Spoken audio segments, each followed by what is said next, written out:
ओम नमो भगवते वासुदेवाय नमः। ओम श्री परमात्मने नमः। श्रीमद् भगवद गीता अष्टमो अध्याय प्रारंभ। अर्जुन ने कहा, हे पुरुषोत्तम, वो ब्रह्म क्या है, अध्यात्म क्या है, कर्म क्या है, अधिभूत नाम से क्या कहा गया है और अधिदैव किसको कहते हैं। हे मधुसूदन, यहाँ अधियज्ञ कौन है और ये इस शरीर में कैसे है, तथा युक्त चित्त वाले पुरुषों द्वारा अंत समय में आप किस प्रकार जानने में आते हैं। श्री भगवान ने कहा, परम अक्षर ब्रह्म है, अपना स्वरूप अर्थात जीवात्मा अध्यात्म नाम से कहा जाता है, तथा भूतों के भाव को उत्पन्न करने वाला जो त्याग है वो कर्म नाम से जाना गया है। उत्पत्ति विनाश धन वाले सब पदार्थ अधिभूत हैं, हिरण्यमय पुरुष अधिदैव हैं, और हे देहधारियों में श्रेष्ठ अर्जुन, इस शरीर में मैं वासुदेव ही अंतर्यामी रूप से अधियज्ञ हूँ। जो पुरुष अंतकाल में भी मुझको ही स्मरण करता हुआ शरीर को त्याग कर जाता है, वो मेरे साक्षात स्वरूप को प्राप्त होता है, इसमें कुछ भी संशय नहीं है। हे कुंती पुत्र अर्जुन, ये मनुष्य अंतकाल में जिस जिस भी भाव को स्मरण करता हुआ शरीर का त्याग करता है, उसको ही प्राप्त होता है, क्योंकि वो सदा उसी भाव से भावित रहा है। इसलिए हे अर्जुन, तू सब समय में निरंतर मेरा स्मरण कर और युद्ध भी कर। इस प्रकार मुझ में अर्पण किए हुए मन बुद्धि से युक्त होकर तू निसंदेह मुझको ही प्राप्त होगा। हे पार्थ, ये नियम है कि परमेश्वर के ध्यान के अभ्यास रूप योग से युक्त दूसरी ओर न जाने वाले चित्त से निरंतर चिंतन करता हुआ मनुष्य परम प्रकाश रूप दिव्य पुरुष को अर्थात परमेश्वर को ही प्राप्त होता है। जो पुरुष सर्वज्ञ अनादि सबके नियंता सूक्ष्म से भी अति सूक्ष्म सबके धारण पोषण करने वाले अचिंत्य स्वरूप सूर्य के सदृश नित्य चेतन प्रकाश रूप और अविद्या से अति परे है, शुद्ध सच्चिदानंद घन परमेश्वर का स्मरण करता है। वो भक्ति युक्त पुरुष अंतकाल में भी योग बल से भ्रकुटी के मध्य में प्राण को अच्छी प्रकार स्थापित करके फिर निश्चल मन से स्मरण करता हुआ उस दिव्य रूप परम पुरुष परमात्मा को ही प्राप्त होता है।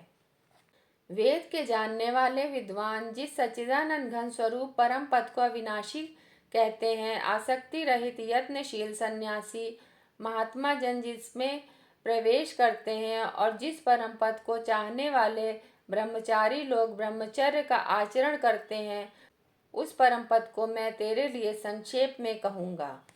सब इंद्रियों के द्वारों को रोककर तथा मन को हृदय में स्थित करके फिर उस जीते हुए मन के द्वारा प्राण को मस्तक में स्थापित करके परमात्मा संबंधी योग धारणा में स्थित होकर जो पुरुष ओम इस एक अक्षर रूप ब्रह्म को उच्चारण करता हुआ और उसके अर्थ स्वरूप मुझ निर्गुण ब्रह्म का चिंतन करता हुआ शरीर को त्याग कर जाता है, वो निर्गुण पुरुष परम गति को प्राप्त होता है। हे अर्जुन, जो पुरुष मुझ में अनन्य चित्त होकर सदा ही निरंतर मुझ पुरुषोत्तम को स्मरण करता है, उस नित्य निरंतर मुझ में युक्त हुए योगी के लिए मैं सुलभ हूँ, अर्थात उसे सहज ही प्राप्त हो जाता हूँ। परम सिद्धि को प्राप्त महात्मा जन मुझको प्राप्त होकर दुखों के घर एवं क्षणभंगुर पुनर्जन्म को नहीं प्राप्त होते। हे अर्जुन, ब्रह्म लोक पर्यंत सब लोग पुनरावृत्ति हैं, परंतु हे कुंती पुत्र, मुझको प्राप्त होकर पुनर्जन्म नहीं होता, क्योंकि मैं कालातीत हूँ और ये सब ब्रह्मादि के लोक काल के द्वारा सीमित होने से अनित्य हैं। ब्रह्म का जो एक दिन है उसको 1000 चतुर्युगी तक की अवधि वाला और रात्रि को भी 1000 चतुर्युगी की अवधि वाली जो पुरुष तत्व जानते हैं, वे योगी जन काल के तत्व को जानने वाले हैं। संपूर्ण चराचर भूतगण ब्रह्मा के दिन के प्रवेश काल में अव्यक्त से अर्थात ब्रह्मा के सूक्ष्म शरीर से उत्पन्न है और ब्रह्मा की रात्रि के प्रवेश काल में उस अव्यक्त नामक ब्रह्मा के सूक्ष्म शरीर में ही लीन हो जाते हैं। हे पार्थ, वही ये भूत समुदाय उत्पन्न हो होकर प्रकृति के वश में हुआ रात्रि के प्रवेश काल में लीन होता है और दिन के प्रवेश काल में फिर उत्पन्न होता है। उस अव्यक्त से भी अति परे दूसरा अर्थात विलक्षण जो सनातन अव्यक्त भाव है, वो परम दिव्य पुरुष सब भूतों के नष्ट होने पर भी नष्ट नहीं होता। जो अव्यक्त अक्षर इस नाम से कहा गया है, उसी अक्षर नामक अव्यक्त भाव को परम गति कहते हैं, तथा जिस सनातन अव्यक्त भाव को प्राप्त होकर मनुष्य वापस नहीं आते, वो मेरा परम धाम है। हे पार्थ, जिस परमात्मा के अंतर्गत सर्वभूत हैं और जिस सच्चिदानंद घन परमात्मा से वो समस्त जगत परिपूर्ण है, वो सनातन अव्यक्त परम पुरुष तो अनन्य भक्ति भाव से ही प्राप्त होने योग्य है। हे अर्जुन, जिस काल में शरीर त्याग कर गए योगी जन तो वापस न लौटने वाली गति को और जिस काल में गए हुए वापस लौटने वाली गति को ही प्राप्त होते हैं, उस काल को अर्थात दोनों मार्गों को कहूँगा।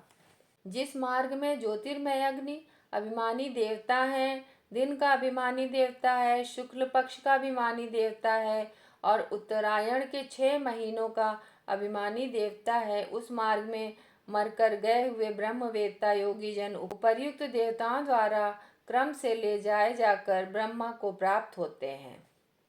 जिस मार्ग में धूमाभिमानी देवता है, रात्रि अभिमानी देवता है तथा कृष्ण पक्ष का अभिमानी देवता है और दक्षिणायन के 6 महीनों का अभिमानी देवता है, उस मार्ग में मरकर गया हुआ सकाम कर्म करने वाला योगी उपर्युक्त देवताओं द्वारा क्रम से ले गया हुआ चंद्रमा की ज्योति को प्राप्त होकर स्वर्ग में अपने शुभ कर्मों का फल भोग कर वापस आता है। क्योंकि जगत के 2 प्रकार के शुक्ल और कृष्ण अर्थात देवयान और पितृयान मार्ग सनातन माने गए हैं।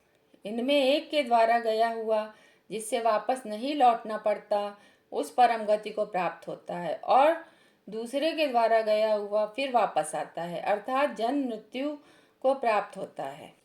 हे पार्थ, इस प्रकार इन दोनों मार्गों को तत्व से जानकर कोई भी योगी मोहित नहीं होता। इस कारण हे अर्जुन, तू सब काल में समबुद्धि रूप योग से युक्त हो, अर्थात निरंतर मेरी प्राप्ति के लिए साधन करने वाला हो। योगी पुरुष इस रहस्य को तत्व से जानकर वेदों के पढ़ने में तथा यज्ञ तप और दान आदि के करने में जो पुण्य फल कहा है, उन सबको निसंदेह उल्लंघन कर जाता है और सनातन परम पद को प्राप्त होता है। हरि ओम तत्सत। जय श्री कृष्ण।